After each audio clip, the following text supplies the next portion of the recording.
Marvel is trying for the fourth time to relaunch the Fantastic Four as a cinematic franchise. Now, given the MCU's track record, yes, even recently, it's undeniable that this is the best shot the Fantastic Four have had at a true mainstream hit since ever. Because Hollywood has consistently struggled with the Fantastic Four. They've done them dirty every single time. They've had 4 chances in live-action film and struck out 4 times. Stan Lee would often cite them as one of the key things that not only revived Marvel as a brand, but also kind of saved Stan Lee's writing career as a whole. While I was working for Marvel, the first 20 years or so, I was just doing regular comics. Then, after a while, I really wanted to quit. And I remember Joan said to me, "You know, Stan, if you want to quit, before you do, why don't you do one book the way you would like to do it? The worst that happens is Martin will fire you, and so what? You want to quit anyway." So coincidentally, at that time, he had found out that our competitor, DC Comics, they had done a book called The Justice League of America, a group of superheroes, and it was selling very well. And he said to me, "Stan, why don't you do a book about a group of superheroes?" So I figured this is my chance to do it my way. It was the story he wanted to tell on his own terms after years of compromising his vision for others. Yet despite playing an instrumental role in Marvel's history, the Four have, for a very long time, had a rough time making it outside of the comics. In both film and animation, they tend to be somewhat underutilized. Sure, their villains are often regarded as some of the best comic book villains of all time, most specifically Doctor Doom and Galactus. But the 4 characters themselves, Reed Richards, Sue Storm, Johnny Storm, and Ben Grimm, have had a tough time making it in mainstream Hollywood. With Phase 6 of the MCU being extremely Fantastic Four-centric, it's going to be more important than ever to understand what went wrong with every prior adaptation of the Fantastic Four, as well as what the MCU needs to do in order to do right by the Four, not only with first steps, but with every step moving forward with these characters. So I watched everything. Every single Fantastic Four iteration, including the ones that never officially came out. And I gotta tell you, it felt like with every iteration, it just kept getting worse and worse and worse. It's fantastic. Say that again? As an adaptation of the Fantastic Four, there are a few things you gotta do right. It is my opinion that the Fantastic Four has to have the right balance between family and adventure. The Fantastic Four aren't just a team of superheroes after all, they're a family. By marriage, by blood, and by found closeness. But also, the Four go on bright, wild adventures with some of the wackiest science possible. Every superhero has their vibe. Iron Man stories are techno-thrillers. Captain America fights large political threats and wars. Thor's with the gods. Spidey's with his friendly neighborhood. But a good Fantastic Four story needs to stretch the limits of imagination. A good Fantastic Four film makes you feel like you're walking into Tomorrowland.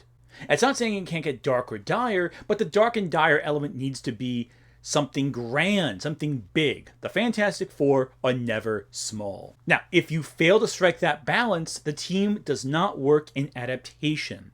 So how do the various adaptations screw this up? They have become the greatest team of superheroes the world has ever known. The new Fantastic Four. Let's start with the old 1960s and 1970s cartoons. I'm grouping these 2 cartoons into one category because I feel this cartoon, well, these cartoons really, are pretty bland, and they're kind of bland for the same reasons.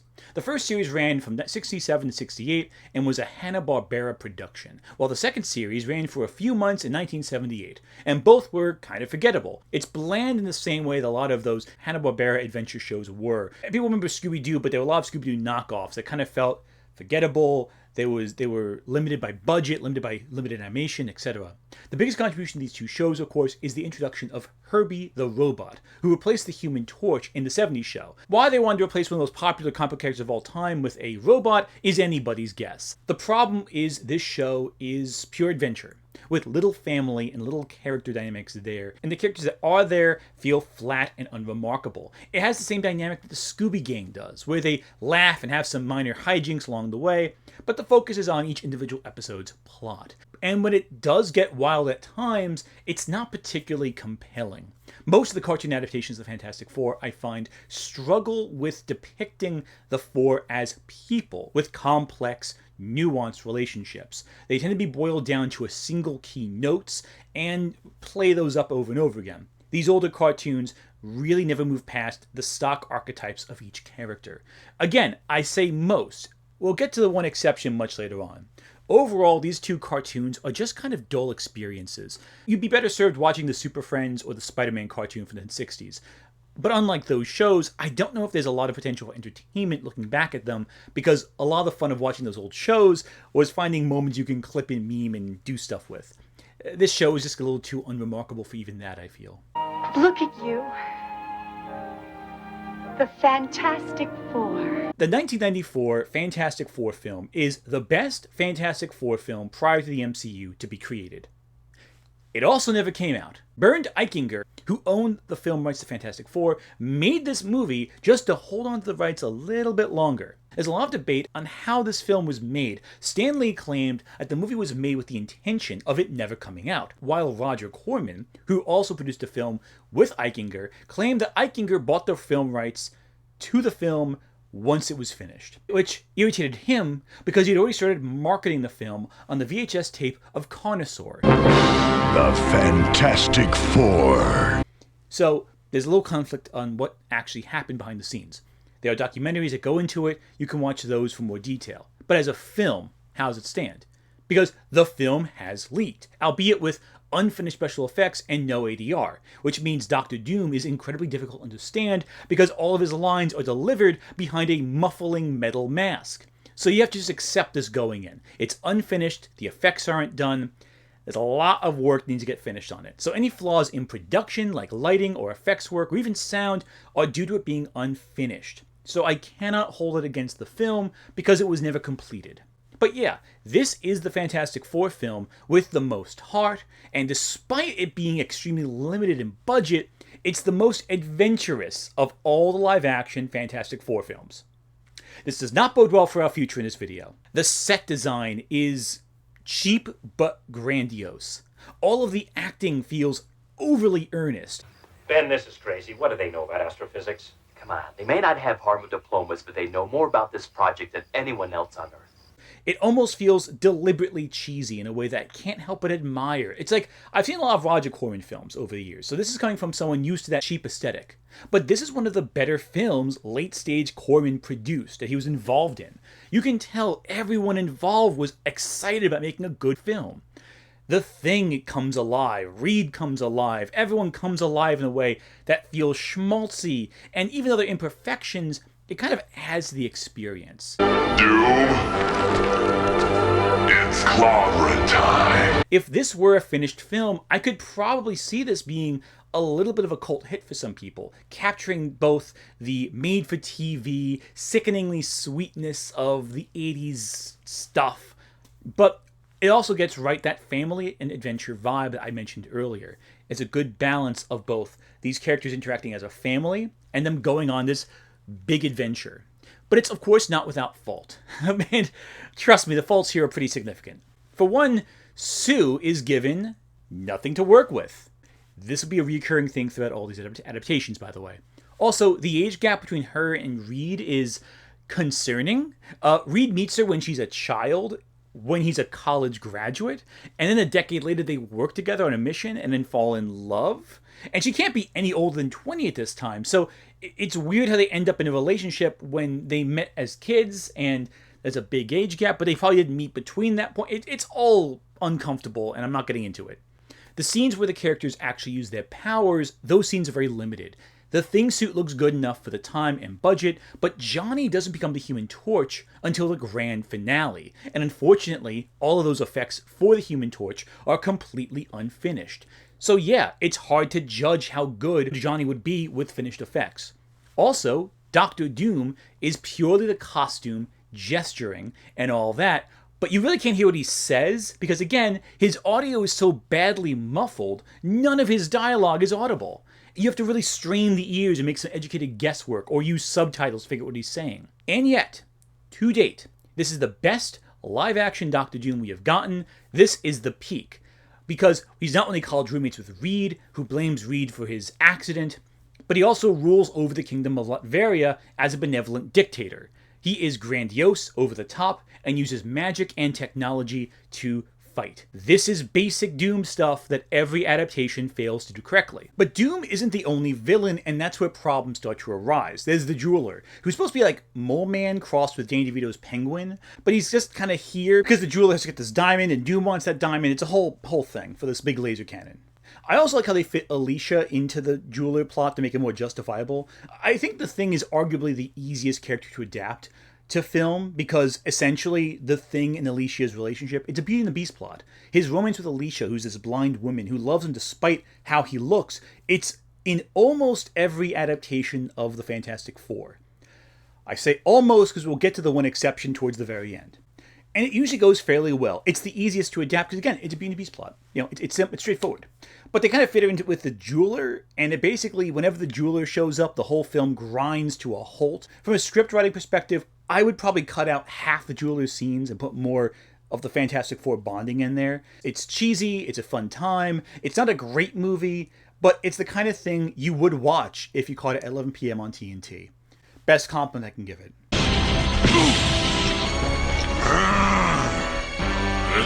That Red Hook would have flattened Mount Rushmore. Okay, now I gotta address one of my more controversial takes in this video. I think the 90s Fantastic Four cartoon sucks. It's almost unwatchable in my opinion. When you look back at the 90s cartoons for superheroes, you got a lot of options. You got X-Men, Batman, Spider-Man, Superman, Iron Man, the Incredible Hulk cartoons, all that.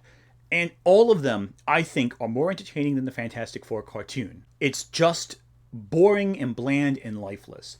As a show, the animation is stiff, it's clunky, and it's boring. It adapts the comic directly at times, but the way it adapts it is so literal that it sometimes fails to communicate how this story works in terms of animation versus comic books. There's very little interpersonal drama that isn't rendered redundant by each episode's end. And because they're taking different stories from across the large timeline of Fantastic Four comics, there isn't really that same interconnectivity between stories you get from the comics. When you read a comic once every month, you can get a story in isolation, but it feeds into the next month or the next month. Here, it's like if they took a bunch of the best storylines throughout the Fantastic Four's run and chose to adapt them into 20-minute episodes. And unfortunately, it just doesn't work all that well in this format because they don't really take the time to really adapt them in ways that are clever or interesting. I think the character design, the models, at least early on, they're good. And they do take some stories that are interesting, like the Malice storyline. I think the fact that Galactus also has the same voice actor as Frollo from Hunchback of Notre Dame really makes him sound like this intimidating, terrifying villain. I am Galactus, the be-all and end-all of the universe. I just don't think the show is the sum of its parts, or is all that enjoyable when watched just as a show. I'd rather read the comic storylines they're adapting because I think that the comics did the stories better, in my opinion. The Malice cartoon's a good example of that. I mean this in the worst possible way, too. The show reminds me of a bad 80s cartoon. It's very formulaic, it's very structured, the animation is stiff, and it's just kind of lifeless. The characters all feel very one-note in a way that feels unnatural. Reed is written in a way that feels loud and declarative. Whenever anyone says anything, there is no subtext to dialogue. It's all out in the open. They kind of narrate what they're saying and what they're doing to the audience themselves, and it makes no sense in scene because who are they talking to? Who are they explaining this to? It's for our benefit, not the world's benefit. Take the Origin two-parter. The episode starts with the Fantastic Four fighting Namor the Submariner. Okay, cool, adventure, I like that. But then it turns out that this is just a story being told to us on a talk show called the Dick Clark Scholarship Broadcast, where what they're doing is they're trying to raise funds for Reed Richards' old college scholarship fund. Okay, we kind of shifted gears a little bit, but hey, that makes sense, that works. But then the episode cuts back and forth between the broadcast and the story of the Fantastic Four's origins. And The best parts are the college fund segments where Ben Grimm keeps trying to, in increasingly drastic ways, encourage the audience to donate. Education's a good cause. So you out there, get on the phones and start buying books. Either through bribery, through sales pitches, or even just threats of violence. As someone who has done charity streams, I can relate to this moment intimately. Ben, I feel your pain. But as a story, it's just kind of bland and takes you out of it, especially when the origin story being told with the Puppet Master and Alicia is far less interesting than seeing Ben do ridiculous things on a talk show. But otherwise, the episode they get into the accident and then immediately become superheroes. Again, that's like how it is in the comics, but the comics were written kind of as a means to quickly get to the origins and all the cool stuff with the characters. The comics were paced differently. You could linger on a page for a while and draw conclusions of how the characters think based on the artwork. Here, the characters just kind of, within seconds, decide to be heroes, and everyone just is fine with the Thing walking around looking like the Thing. It's all very one note, and because it doesn't really change anything from the 60s where these stories were kind of put out on a monthly basis quickly, it feels very static. It feels very dated, because you're taking dialogue from the 60s and not changing it for the 90s, and that felt very, again, dated, best word for it.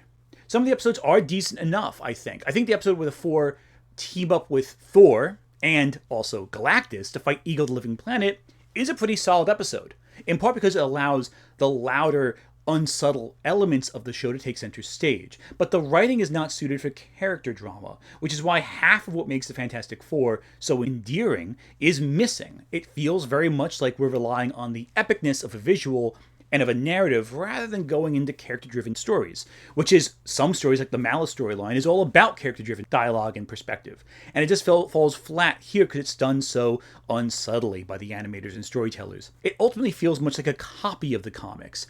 And unlike the less restrictive comics, it feels very shackled by the Saturday morning cartoon format it's trying to follow, especially when other cartoons of its time in the 90s were pushing against the limitations of the boundaries there. Again, compare this cartoon to Batman the Animated Series. That one really innovated with the medium, playing with animation and the artwork to tell a story alongside the written narrative. When you compare the Malice storyline between the comic and the episode of the cartoon, the comic feels more alive, it feels more varied, more complex, there's more nuance there, and it feels like it kind of fits in with a larger story being told around the storyline. In the cartoon, it's taken out of context and thus feels unremarkable because it's all rushed to tell every component of the story, including all the build-up leading into the storyline, in one episode. 90s superhero cartoons are seen as kind of a renaissance for the medium, for the genre. And yet, the Fantastic Four is never brought up in conversations about that. It's never brought up with the Spider-Man cartoon, for example, even though the two shared a lot in common, including feeding into the finale of the Spider-Man cartoon, where the Secret Wars storyline lifts the Fantastic Four from the cartoon, as well as Doctor Doom as a major component of it. It all feels very underwhelming as a result. So I guess that's all the time I have to spend on that cartoon. It's just unremarkable but noteworthy for its history in the medium of superhero cartoons. It's clobbering time! It's catchy, right? Isn't that great? Okay, now I've reached the big adaptation, the first big one anyway. The one that everyone is at least aware of. Everyone has seen this one. It was something that was a hit when it came out, sparking enough success to merit a sequel. And in the last few years, I've noticed people get somewhat nostalgic for the 2005 Fantastic Four film. It's gotten a reappraisal among fans who grew up with it, for its tone and style. So know that when rewatching it again for this video, I fucking hated it. I don't like how they did the characters, I don't like how they did the plot, I don't like how they did the story, I don't like any of it.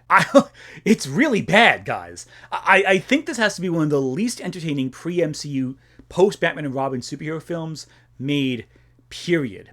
In part because it's so boring and dull and utterly unremarkable as a film. Not a single MCU film is worse than this film. We are spoiled today. When people say, oh, the MCU's fallen off, compared to this? No way. This is worse. By a lot. This is going to be fun. And looking at the film's storied production, it's no wonder it turned out to be a mess. It was doomed to begin with. It was in development hell since 1997 after the Unreleased film. Chris Columbus was the guy who was going to make the film first. Then Raja Gosnell signed on, but he ditched it to do Scooby-Doo with James Gunn. Then Peyton Reed came on, the guy who would later make the Ant-Man films, and he wanted to do his period drama in the 60s.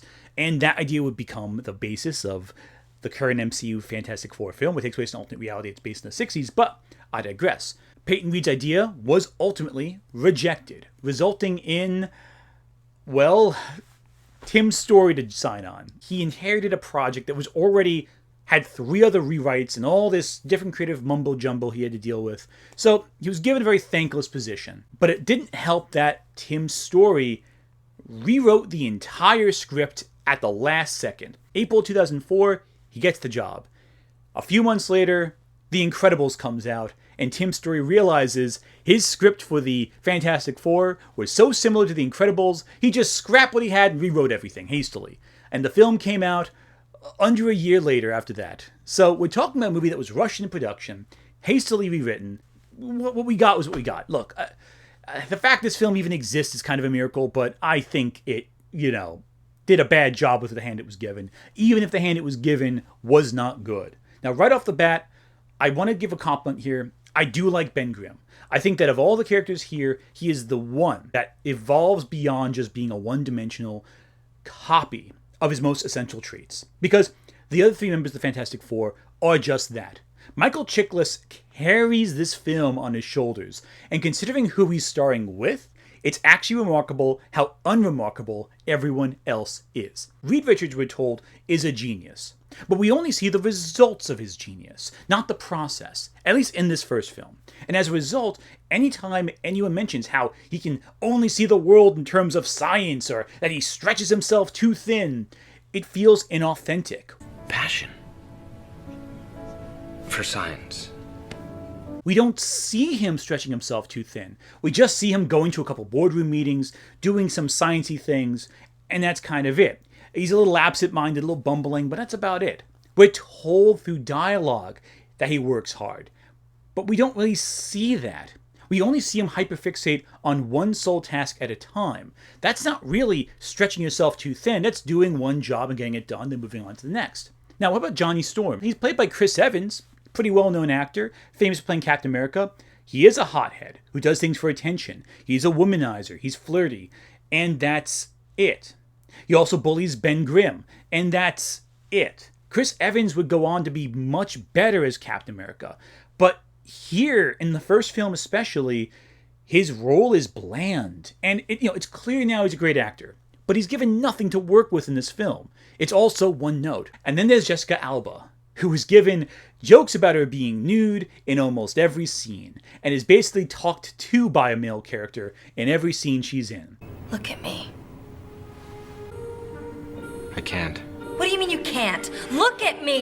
Yes, that's part of the character in her film, that she seems invisible to everyone around her. They all talk around her, whatever. She's an invisible prize to be won by the male characters. And the plot references that, but they don't do anything with it. It also leaves Alba with nothing to do. And a lot of critics at the time criticized Alba viciously, calling her a terrible actress. But it's clear she had nothing to work with. So how could she turn in a good performance? She's either the prize for Reed, or the thing Doom has to hold on to, or an object that splits Ben and Reed up, or just someone to gawk at when she takes her clothes off. To be properly invisible, she needs no clothing on, whatever, because clothing doesn't transform with her. You get the idea. Considering Sue Storm is one of the most powerful members of the Fantastic Four, this is kind of bizarre. I'm going back to the Malice storyline again. She single-handedly beats the entire Fantastic Four as Malice. 3 against 1, she wins easily. She beats She-Hulk easily. It's staggering how little they lean into that in this film. But then again, a lot became clear to me when I read some behind-the-scenes stories, and I realized that Jessica Alba was kind of screwed in this film. She was treated horrendously on set by Tim Story, the director. Story wanted her to basically look pretty in every shot, so he undermined her acting in every scene. Whenever Alba had an expression on her face, Tim Story told her to knock it off. Don't cry, they'll CGI tears in later. Don't squint, don't scrunch your nose, don't frown, don't move a muscle on your face. Every time she tried acting, she was told not to act. She had to remain as physically passive as possible throughout the entire role. So it's clear she was screwed. There was no chance of her ever having a good performance. Not because she wasn't trying, but because every time she tried, she was undermined. She was instructed to be visual eye candy and nothing else, despite, Invisible Woman being one of the most powerful characters in the Marvel comic universe. By a wide margin, She-Hulk is dwarfed by Sue Storm's power. It's not even close. And the fact they make her this bland, unimportant character in every film, more of a support than an offensive physical person, it's kind of shocking. And then there's Doom. And look, no disrespect to the late Julian McMahon, but the script is doing him no favors at all. He does a good job playing the character written for him. The problem is that character isn't Doctor Doom. It's Norman Osborn, basically. He's a business CEO who gets into a laboratory accident. The board of his company tries to broom him after the controversies taint the company's image, and then he just goes on a massacre, killing all the board members before targeting the heroes of the movie for arbitrary reasons of revenge or bitterness. Who knows why? Doom doesn't have any of the magical powers he has in the comics. He's not even particularly smart either, because Doom is, of course, a genius who mixes magic and technology together. His hatred for Reed is odd, since he welcomes the powers he gets from the accident Reed helped cause. But he also blames Reed for screwing up and making it so his company is failing. So it's just a very muddied character, and they never really explore the complexities of his motivation. It just swings from whatever he needs done at that moment to move the plot along. That's his primary motivation. Now, he's tied tangibly to Latveria, but we don't really know how in either this film or even the next film, really. He's part of the aristocracy, we know that, but he's not the leader of Latveria. He's just kind of there, and it's just very confusing. Especially because the second film completely drops the whole CEO angle entirely and just has Doom as this reoccurring bad guy from another country. So again, it's just kind of odd with Doom. Then again, Doom did go through many revisions in this film. For example, McMahon was not the first one to be chosen for Doctor Doom. It was actually some other actor, Robert Downey Jr., who's now playing Doom in the MCU. Wow, it's like this film is like 5 degrees of separation from every other MCU property. It's crazy, isn't it? Anyway, I digress. I've always wanted power. Now I have an unlimited supply. I think the actors all do the best with what they're given. Except for Alba, who we've discussed was undermined at every turn. But the problem is what they're given sucks. And all of that stems from the plot.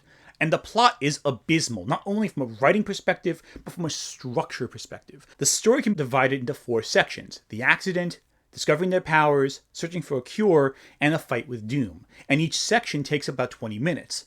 In effect, the film follows a 4-act structure as opposed to a traditional 3-act structure. And the problem with that is that the second half of the film is vastly more boring than the first half because there's no conflict driving the narrative that feels organically woven throughout. The film starts with Reed coming to Doom for help because he's desperate. He has his proposal for a new space experiment thing, examining cosmic phenomenon. But the benefits of this study are kind of glossed over and not really clear. Despite being brilliant scientists, Reed and Doom miscalculate when this event will occur, and somehow they don't notice the event is coming in within seconds when they expect it to come in hours. It's a very strange moment because it doesn't really make sense. Like, it's about to bombard the space station seconds before they notice it. Like, oh, there's the giant cosmic storm attacking us. Oh, well. But okay, whatever. Classic science blunder. It's an excuse for their powers. Cool, whatever. But at the very least, this early part feels like the Fantastic Four. Ben and Reed have this really good friendship. We don't see the origins of it, but we get the sense that they're very close based on their dialogue, how they talk. And it's only really present in the first half of the first movie. And it's kind of dropped after that point. There's a weird love triangle with Sue, Reed, and Doom. So we know Reed and Sue are exes, but we have a complete lack of chemistry between 2 actors. Everything about their relationship is told to us through exposition, rather than shown through us throughout the film. So we feel disconnected. They have a history. We don't see it. We're told about it. I just wanted to let you know that I was... It's been 2 years and all you can say is that you're happy for me and some other guy? And likewise, Doom and Sue's relationship is entirely started and progresses before the film even starts. So we have no idea how their relationship works. We're all told about it. We're not shown it. And that's a big issue here too. Showing versus telling. The film tells us all the human drama. It tells us the conflict of the plot, but we're rarely shown it. And as a result, it feels forced. The only exception is Ben's relationships, which we see everything on screen. And then there's Johnny. Johnny's storm feels completely disconnected from the conflict of the film, yet his extreme sports montages take up a huge chunk of the film. So while he's in the film a lot, he feels disconnected from what's actually happening to drive conflict. So the second act really focuses on Ben transforming as the Thing. He loses his fiancée. His life generally sucks. This is the best part of the film because it shows us drama. It shows us Ben suffering. Yeah, it's still lame, but at least we have something to watch and experience. That means you feel emotions. The discovering your powers bit's fun and allows the characters to demonstrate their skills somewhat in action sequences. The bridge scene is boring, but at least it shows the characters doing something. Because then the film grinds to a halt afterwards and we realize, wow, that bridge scene was the only action scene until the end. Because it's just so boring watching them try to cure themselves. Because we know they're not going to cure themselves. They're the Fantastic Four. They got to become superheroes at the end. Anytime in these movies that they try to fix their powers, it always feels underwhelming because we know they're going to stop at some point. And it just grinds the film to a halt when it could be doing more fun things. Reed explains how all their powers work, but it's boring. Ben gets frustrated and meets Alicia. Again, Alicia and Ben are some of the best parts in these films. Their relationship is great, and yet their romance is still more believable in 2 scenes that they show up together than the entirety of Reed and Sue's relationship, because the actors are allowed to actually act and exist and have feelings. But then we just kind of coast the rest of the film. There's no real progress. It just feels like a stagnant, we're in quarantine, whole third act of the film. But then Doom undergoes his Tetsuo the Iron Man moment where he turns into metal. And he's even picking out metal chips from a cut in his face, just like in Tetsuo the Iron Man. It makes me want to watch that movie instead, which is way better, but I digress. It also sadly means we don't get to see Doom get a little uppity. He gets a little scratch in his face from Reed's experiments, and he blames Richards for it. And he's so vain about the little cut in his face, he takes a scalding hot mask and shoves it on his face to hide the little scratch. Listen, Doom as a diva is great. I love that shit. It's hilarious. Ben is then tricked by Doom into thinking that Reed is prioritizing his love life over curing Ben Grimm, which convinces Ben and Doom to use the machines that Reed had just finished making before this whole thing started. So Ben stops being the Thing because the machine cures Ben, which is something that Reed was planning on doing anyway. So I don't get why they do this. What's Doom's plan? He makes Ben cure himself, something that Ben already wanted, something that Reed was going to do for him on his own. If Doom did nothing, there'd be no conflict. He could just take care of Reed and they'd remove their own power sets. I don't get this scene. It makes no sense. The whole conflict leading into the final act is bizarre. On further revision, I think it has to do with the fact that Doom absorbs the Thing's powers, but he already demonstrates power beforehand, so, it just seems a little unclear. Because then the final act hits, and it's Doom, now in his full costume, fighting the Fantastic Four. And the whole fight is underwhelming, because the Four, when divided, can't stop Doom. But together they can. And when they're together, they don't just beat Doom, but they beat Doom in seconds. And it's boring. And Doom never feels like a threat, or anything like that, or even that difficult of a fight. And so one of Marvel's greatest villains feels lame, he feels underwhelming. Even compared to the unreleased film from the 90s, Doom feels undignified, he feels weak. Hell, that Doom at least felt like Doom in that unreleased film. He felt he was in Latveria, he had these big sets, he had magic and technology and all that, and it was great. He pushed the team to their limits. This Doom? As long as the team works together, they're fine. Doom goes down like a punk. Not even a challenge, low difficulty. The film is just god-awful, and I think the only people who wax poetics about it just forgot how bad this movie is, because it is so bad. My people called it Galactus, the Devourer of Worlds. When you watch The Rise of the Silver Surfer, the original film's follow-up, you might think you're actually watching a better film. There's an arc. Things happen. Unlike the last film, which had no sense of adventure, this film is adventurous. It incorporates that balance of sci-fi adventure with family hijinks. Johnny is made relevant to the plot, way more than the prior film, undergoing something of an arc.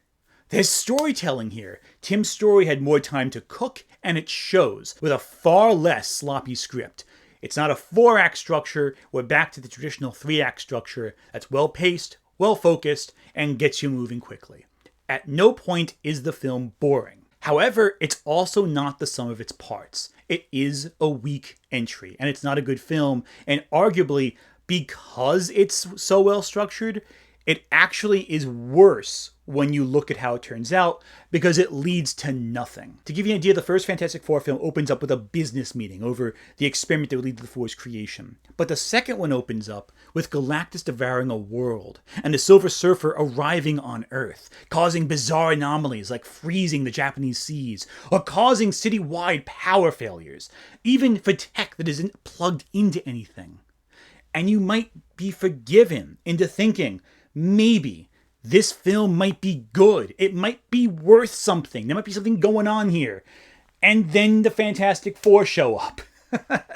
Now look, to the film's credit, there are some scenes throughout where the characters interact as a family. And you almost feel, wait, the dynamic is different here. They're more human. They're less one note. There's some bits that show that Johnny and Ben aren't just antagonistic, but they almost do see each other as friends, maybe even brothers. Johnny should always be an annoying little brother with Ben. That's how the dynamic works. But these films usually just show Johnny being an asshole to Ben, constantly making fun of him, taunting him. So it's nice to see Alicia call Johnny out on that, and having Ben and Johnny have some heart-to-heart moments together where they're bonding just over drinks or just talking or being vulnerable with each other before allowing Johnny to have a little brattiness coming into play. That works. That's good. That's the character dynamic. But the problem is it doesn't add up to anything. And so by the time the film ends, you feel like you just wasted your time. In some ways, this is worse than the previous film because it tricks you into having hope. It tricks you into thinking it's going to get better, only for it to be worse at the end by profoundly disappointing all expectations. No one talks about the ending of the first Fantastic Four film all that much. But for over a decade, Rise of the Silver Surfer was the poster child for how not to end a superhero film. Now, early on, the film looks like it's about Reed and Sue getting married, and that plot is terrible, and it goes nowhere. The film starts with Reed and Sue living a weird little life, and it ends them living a weird little life. Reed does experiments that interrupt his wedding at the start of the film, and by the end of the film, he's doing weird experiments to interrupt his wedding. Nothing changes. It's the same thing. The only thing that changes is that Sue is okay with it now. So Reed doesn't change. Sue has to change for Reed's benefit. Johnny starts the movie as struggling to work to get with others as a team. And when the film ends, Johnny succeeds by not working with the rest of the team. He does it solo. And Ben's here too. I guess they figured Ben Grimm found love at the end of the last film, so his arc is complete, and there's no more stories to tell with Ben Grimm, apparently. So they just have Ben as a tertiary factor in this whole film. The second one, Chiklis is still carrying the film on his shoulders with his antics, but Chris Evans is really the main guy who has the most to do here. Chris Evans steps up to the plate and shows his talent would be better applied in the MCU playing Captain America. You can see shades of Steve Rogers at times here, but it's just, it's not enough. But the plot. The last film had a 4X structure. This is back to the standard 3X structure. It's paced well. Opening is the Reed and Sue wedding, with Reed investigating the anomaly on behalf of Captain Holt from Brooklyn Nine-Nine. I know he's a general, but it's Captain Holt from Brooklyn Nine-Nine. Then the film transitions into stopping the Silver Surfer, and the government trusts both the Fantastic Four and Doctor Doom to help stop the Silver Surfer. And the final act is Doom gets the surfboard from the Silver Surfer after he's captured by the US government, and Silver Surfer reveals he's not the one destroying planets, it's Galactus, the devourer of worlds. Okay, so you gotta stop Galactus and Doom in the finale. Seems epic. And it deserves an epic finale, because Galactus is larger than life. The film does not have an epic finale. Now, in terms of these acts, Act 2 is the best. The wedding with Reed and Sue, it's filled with annoying hijinks. Like, I hate the bachelor party scene. Like, the effects don't look good when Reed is stretching, so his whole dance scene is ugly to look at. But also, I think it's a waste of time with the whole, Reed's dancing with some hot ladies, and Sue walks in, oh no. It's gonna be a classic cliche, the misunderstanding, except it doesn't lead to anything. It's just there for a gag, and then no one cares. It's very weird. Like, they're rom-com cliches that you are almost cringing knowing are coming, And then they just make you cringe, but then don't happen. So you're cringing for nothing. Your pain doesn't add up to anything. It's really strange. They lose interest in their own cliches, I don't know what to tell you. But starting from Sue's wedding up until Doom gets the surfboard, something wild happens. The film starts to almost be good. Like, yeah, it's underwhelming as a film, but we get to see Reed use his brain to figure out how to stop the Silver Surfer. They have to get creative and clever. We see hints that the Surfer might have more to him than at first appears. We see Johnny frustrated. We see the four face consequences for not being aligned as a team, with Johnny screwing things up and the other three having to work together despite Johnny to save the day. We see the government turn to Doom because he's more reliable than the four, seemingly, even though Doom, we know, is the bad guy and has some scheme up his sleeve. There's some interesting stuff that almost looks like it's building to something cool and interesting. I mean, there are problems. Like, for example, Johnny has this weird quirk in the film after interacting with the Silver Surfer, where whenever he touches one of the other members of the four, he switches powers with them. It's kind of used for hijinks at first, but you know it's building to something interesting. The problem is how it's utilized in the film's finale, because it's used in the final fight with Doom. And then the problem is resolved not through Reed using his brains to fix Johnny, but the Surfer sacrifices himself, and that just negates the switching powers thing. So there's no way that he can fix it. It's done through Deus Ex Machina. Doom is also here. He doesn't wear the mask, which is lackluster, until the very end. You kind of wish Doom had the mask on, because it's cool. Like, Reed and Sue have this whole subplot about wanting to have a normal life. That raising a family would be too strange with all the hijinks that ensue. But then it doesn't go anywhere. And it's kind of resolved off screen when you decide, you know what, actually, I do like my weird life. It's cool. And it's like, okay, what was the point of having this whole subplot if it leads to nothing? There's no resolution. There's no discussion. It just kind of stops. And it's boring. The power switching dynamic is really annoying, too, because in the finale, when they fight Doom, it's not the Fantastic Four teaming up to fight Doom. It's Johnny gets all the powers of the Fantastic Four and 1v1's Doom. The Fantastic Four are a team. If the plots should be resolved by them working together. Having Johnny do all the solo stuff is bland, and it undermines his own arc where he has to learn to work as a team. How is Johnny learning to work as a team if he's soloing Doom? It's so frustrating because you clearly are building a subplot where Johnny has to work with his teammates, and you resolve the plot by having Johnny not work with his teammates. It's strange. Conflicts are built up and don't get resolved so much as they get dropped. And that is nowhere more obvious than the Silver Surfer and Galactus subplot. This is the thing everyone complains about. The Silver Surfer looks so cool, and Lawrence Fishburne's voice is so commanding and epic. Everything he says sounds huge and grandiose.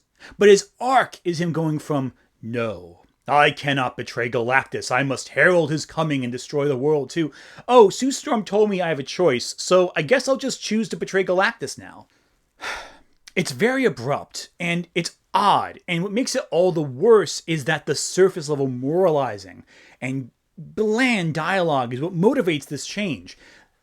Basically, the Surfer is told to change, and he changes. He doesn't make any choices on his own. He's told to do something differently, and he does it. His arc is very boring.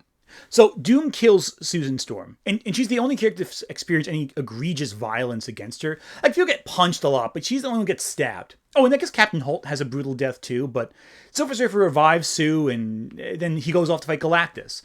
And so the Fantastic Four have no involvement in the final fight with Galactus. It's Silver Surfer versus Galactus, and okay, there's no way around this. Galactus is terrible in this movie. Galactus is a cosmic force beyond reckoning. He is the devourer of worlds, something that existed from before the dawn of reality. And he's a tragic figure. He's not evil or even malicious. He's a force of entropy. He's a force of nature. And so when you deal with Galactus, he must be this larger-than-life figure. One who's not evil per se, but a destructive presence. And here, he's just the bad guy who destroys worlds. He's also unkillable. He's a part of nature. You can't destroy the natural cycle of entropy, because that's part of reality.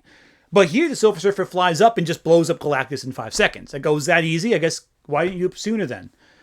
But I'm dodging around the point, because Galactus is a cloud. He's just a cloud. He's just a big... I guess they were afraid that Galactus would look too silly on screen or look goofy. And so instead of depicting Galactus, as Galactus, they make him a big cosmic cloud. And it's just so dumb because this is the era when studios were afraid to embrace comic booky stuff. Wolverine couldn't wear his yellow spandex. Doom couldn't be the ruler of Latveria or have magical technology. He had to just be like out of the mask most of the time as a normal guy. Galactus being a formless cloud, though, is worse than any of that. Because they were afraid to even bring in Galactus. He's just this amorphous, nebulous nothing as a result.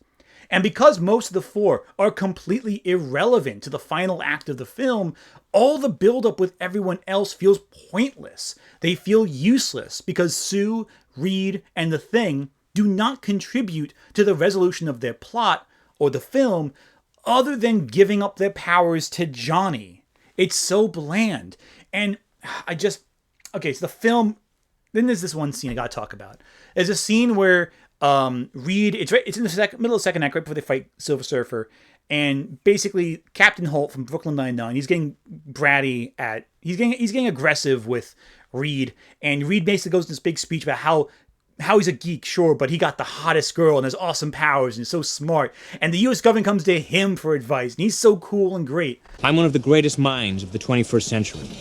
I'm engaged to the hottest girl on the planet. And the big jock who played quarterback in high school, well, he's standing right in front of me asking me for my help. And it just reveals how juvenile the approach with these films are. Reed is an absent-minded professor. He doesn't have ego. He's just simply there for the science, there for discovery. And to have Reed go on this egotistical rant to one-up that general guy, it just feels like weirdly juvenile and immature. And the whole film, that's it in miniature. It's not about a family going on adventures. It's about a nerd living a power fantasy. And that's why I kind of hate these two films so much. They're so despicably basic. They take a really wide, larger-than-life concept and make it boring. Come on, guys! Put the fire out. You're the one who started it, Flame Brain! And on national television. Fantastic Four: World's Greatest Heroes was a cartoon that aired on Cartoon Network around the time the second film entered production. It features younger versions of the Fantastic Four, inspired in part by the Ultimate Fantastic Four storyline. Though, probably thankfully, the show does not include Reed Richards descending into madness, like in the Ultimate Universe, when he becomes this evil, vicious villain known as the Maker. World's Greatest Heroes took a more anime-esque approach, and it takes some liberties with the various characters. And honestly, this is the best Fantastic Four adaptation we've ever gotten. I'm not kidding. The show's actually kind of good. It's not amazing, but it's the best we've gotten so far. It features many iconic Fantastic Four villains, though most notably Doctor Doom and Namor. I really like how it fits the other members of the Marvel Universe in here as well throughout, especially She-Hulk. She-Hulk's introduction is memorable, we'll say. Very memorable. The character dynamic works in many ways similarly to how the dynamics in X-Men Evolution worked. The characters are younger, rather than adults acting immature, like in the Tim Story films, where they're supposed to be mature but aren't.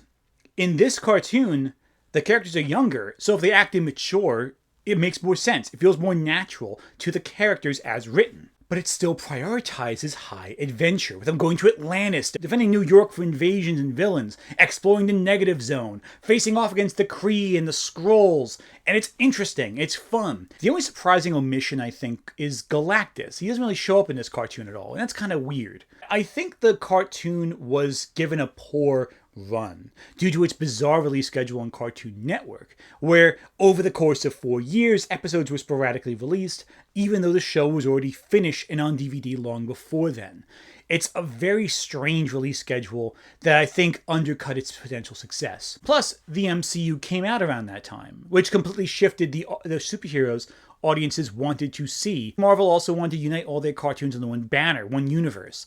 The Fantastic Four cartoon, I think, gets overlooked when compared to other casualties of the era, including The Spectacular Spider-Man, Avengers Earth's Mightiest Heroes, Wolverine and the X-Men. And I should note that Earth's Mightiest Heroes also featured the Fantastic Four, and Doctor Doom as key players. And like everything else in Earth's Mightiest Heroes, They did a great job, and I don't feel like I need to discuss that one because it's not really a Fantastic Four show in and of itself. The 2000s era for cartoons for Marvel, in general, is deeply overlooked, and I think it deserves a reevaluation, a good reappraisal from audiences today. I think a lot of it really is clever and good, and I think we should watch more of it. Hey, Green. How we doing? 3 guesses. Okay. There's no beating on the bush here. You didn't come here for positivity about this cartoon. You didn't. I'm not even sure you came here to watch me talk about Tim's stories and films. You came to watch me talk about one film in particular. One specific one. One infamous, profoundly terrible adaptation that killed the Fantastic Four for the last decade. It heralded not only the end of them in live action, but even the end of them in the comics. So, let's just get this out of the way. Let's talk about Fan4stick. Say that again? The 2015 Fantastic Four film is the worst superhero film ever made. It's not even close. Superman 4, Steel, Batman v Superman, Batman and Robin, child's play. This isn't just mildly bad. It manages to just squander all the potential it has. And destroy Josh Trank's career, deservedly so, because the film fucking sucked. And that's before the second half comes into play. That was heavily reshot and retooled by studio interference, turning a film that was already a colossal failure into something worse, an evaporated husk of its former self that is without any merit or value at all. While a lot of people argue director Josh Trank had some good ideas before control was taken away from him, the reality is that Trank's original story was also incredibly dull, lifeless, and frankly underwhelming. There's a reason the studio wanted to interfere. The problem is their choices made the film far, far worse. On a fundamental level, Josh Trank's script fails to get the Fantastic Four. The Fantastic Four are a family who go on fun adventures, yet Josh Trank's script is full of characters who hate one another. How about 2 guys, a girl, and the thing that nobody wanted? Everyone's miserable, and no one has a distinct character. Johnny isn't fun. Ben doesn't have a good heart. Reed is barely even a character. Sue is barely even there. They just do the job they're assigned in terms of their job title, and then that's it. They're not a family. They're barely even co-workers. Hell, they barely even interact. Sue and Ben do not talk in the entire film. They have more interaction in the trailer for Fantastic Four First Steps than in the entire 100-minute film Fantastic Four for 2015. Are you pregnant?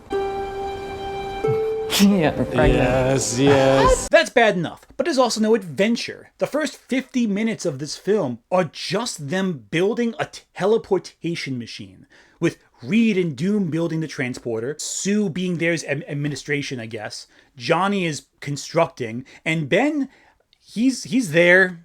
He's not even, doesn't involve anything with the machine. He's just kind of there as Reed's childhood friend who gets called in at the last second and gets squeezed into the plot somehow, just become the thing. He doesn't fit into anything. This is also the only film that ignores Ben's plot with Alicia, which results in Ben having nothing to do here beyond being a growling, grimacing monster, which is completely antithetical to who Ben Grimm is, who is scary on the outside, looks tough and intimidating, but has a heart of gold, has a warm heart. He's gruff, but he's kind. That kindness is nowhere in this film.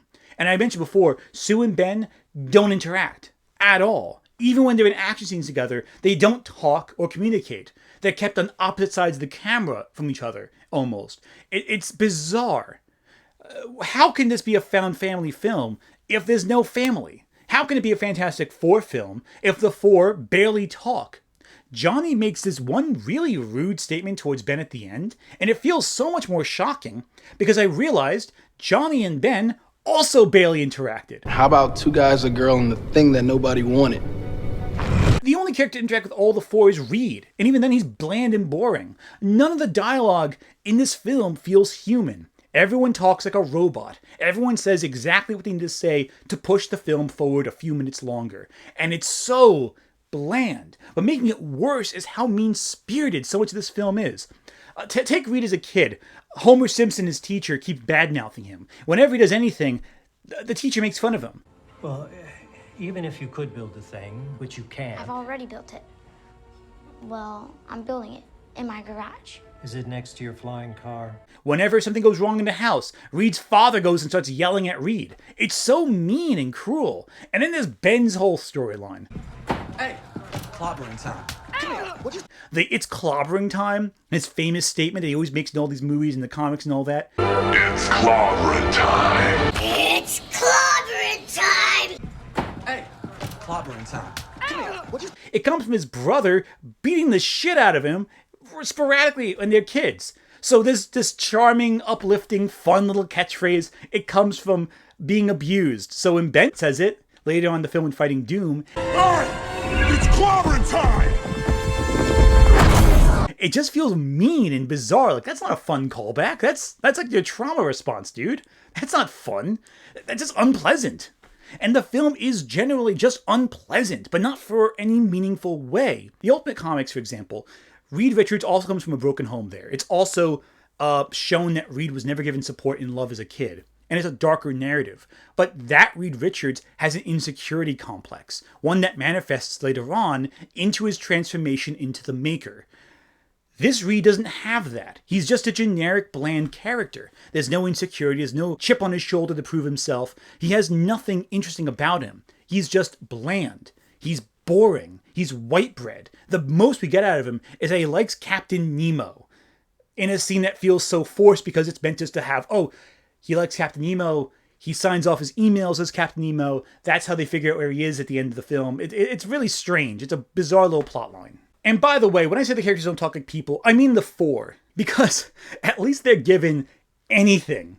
Everyone outside the four is so bland. Like Franklin Richards, Sue and Johnny's dad. He has like these speeches he gives, and like the character's like, oh, he's gonna give another speech again. And all the speeches feel like boring and generic, and I don't like them. And they just feel like almost like the film has to stop to explain what the message of the story is because the action on screen can't communicate that clearly itself. The machine that turns a Fantastic Four into the Fantastic Four. That takes so long to build, we don't see the four as heroes. And so it's not really a superhero film. They only join up to fight alongside each other in the last 5 minutes of the movie. The rest of the film is about a science experiment gone wrong. And it's not a particularly good science experiment gone wrong film either. Like, a lot of people compare it to David Cronenberg's The Fly, because it's about a science experiment that turns the hero into a monster. But I think people making this comparison never saw Cronenberg's The Fly. See, the experiment is done very early on in the film, like the first 20 minutes, and the next 50, it's the gradual transformation of Jeff Goldblum into a monster, both on the outside and on the inside. It's a tragedy that's slow and painful, focused on the decay of the mind and flesh. It's inevitable, it's heartbreaking, and it's slow, and it's grotesque.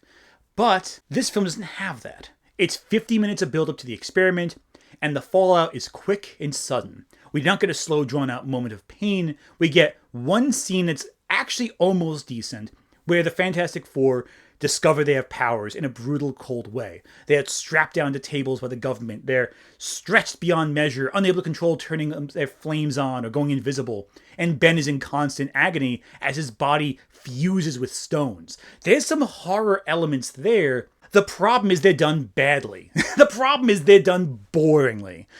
You just see this briefly. You're not given time to linger in their pain or feel their fear. So it ends up being, oh, they have powers now, and then it skips to 1 year later. And so they gloss over this whole stage of horror and transformation to get to the final act quicker. And it's just boring, and you can tell they cut out a lot. But given what came before, I can't actually say what they cut out was all that good. And hell, even the discovering powers scene is surprisingly dull and surprisingly boring. Because while they are discovering their powers, none of it looks particularly painful, and it's all shot so darkly, you can barely make out details. You can barely see the Ben Grimm's thing transformation in any of the shots. He's only just there, like kind of mumbling or growling, and it's like, what is this? This isn't Ben Grimm. This is like a generic sad sack of rocks. And don't even get me started on how uselessly they use their powers, because they only use the powers to make a stretchy punch, or the Thing punches something, or Sue goes invisible, or the Human Torch flies a little bit with flames around him. all the powers are used in the most boring, dull fashions. Again, even in the Tim Story films, they found more creative ways to use the powers. Reed Richards dancing with beautiful women is a more creative use of the Mr. Fantastic's powers than anything in Fan Four Stick that Reed does. And if I'm comparing this movie to one of the lamest scenes in Silver Surfer, that should tell you how bad this movie is. It's unwatchable. Also, why do these kids think that just because they built the invention means they can go travel in the other dimension? They're like, oh, we have to go on this trip to the other world now. We built the teleporter. We should go, instead of trained experts who know what they're doing. Like hell, in the other adaptations, they're trained to go into space. They're trained to go on their experiments. These are a bunch of kids who got drunk one night. What makes them think they can travel to another dimension themselves? Hell, how do they travel back? There's so much bizarreness here. When we see them travel later, they have to use a whole crew to teleport a crew into the other universe and then bring them back. So how can they just do it themselves? It's so lame and underwhelming. And then the final act happens where, Reed's trying to cure the Fantastic Four off screen, and Annette's dropped. They forget all about that. And then Doom, they go to the other world, find Doom, bring him back, and he's now doomed out. He's all, his exosuit's now merged with his flesh, and he decides to go all Elfin Lead on the whole laboratory. And I think Elfin Lead did it better. If I'm complimenting Elfin Lead, that means that you're really screwed up. If Elfin Lead did something better than you, then you maybe want to pack it up now, especially in terms of horror. Then they beat Doctor Doom in the other reality by doing the same thing they did in the first Tim Story film. They all fight him separately, but then they work together and they manage to win. Except somehow they do it worse, because at least in that film, Sue was used creatively to contain Johnny's flames, to help insulate an attack, to hold him down or whatever. In this, the whole thing is they turn the thing invisible and then he punches Doom in the face really hard. And that's how they win. Alright, it's clobbering time! They punch him really hard. Also, Doom is terrible. Doom goes from the leader of Latveria, this grandiose, epic figure of who uses magic and technology, to a lame hacker who just doesn't like the government and then gets lost in another dimension and comes back and is like, actually, Earth is terrible and I want to destroy it now because... And then he just kills everyone. And then he dies. Very underwhelming. Also, what value is there in traveling to another dimension? They keep saying, our world is dying, and if we travel to this other dimension, we can use the energy resources there to help save our planet or uncover the secrets of life or whatever. But we don't know how the world is dying. Is it climate change? Is it some disaster? Is something else going on? They speak in these grandiose, vague terms. You're kind of wondering, okay, well, is it natural decay of the environment? Is there something we did to destroy the planet in this world? I know we can make assumptions, but if I have to assume why your world is dying, you're doing a bad job establishing how the world's dying. You can't just assume we're on the same page as you about the natural world by just implication. You gotta tell us, okay, what's going on? Is there some catastrophe? Is there some disaster? What's happening? And it's so insipid and dull because we don't get a sense as to why we should care about traveling this other dimension. Dimensional travel should be really cool and neat. Why isn't it? It's because you gave us no time to work with the idea. You gave us nothing to work with or understand about the material that we're dealing with. And I just feel bad for all the actors because they're all really talented. They're all excellent actors who have been great in other things. I feel especially bad for Michael B. Jordan because he signed on to Johnny Storm. The moment it was offered to him, he went, I can't wait to play a superhero in a comic book. I'm so excited. And then he gets this bullshit role. And you can tell how enthusiastic he is about the material, given how he would, a couple years later, play one of the most iconic comic book villains of the MCU, Killmonger. Black Panther is one of the most successful comic book movies of all time, and it's thanks to no small part Michael B. Jordan's performance. The man is a great actor. All these actors, I think, should deserve better. Everyone who signed on deserved a better movie than this. Also, this is petty. The other reality is so boring to look at. This whole other reality has all this potential and energy. It's the most boring looking desert possible. Compare this reality to the realities we saw hints of in Doctor Strange just a year later. Compare the imagination in Doctor Strange to this generic boring desert. And they're both dealing with the same topic, traveling to another reality full of energy and wonder and enigma.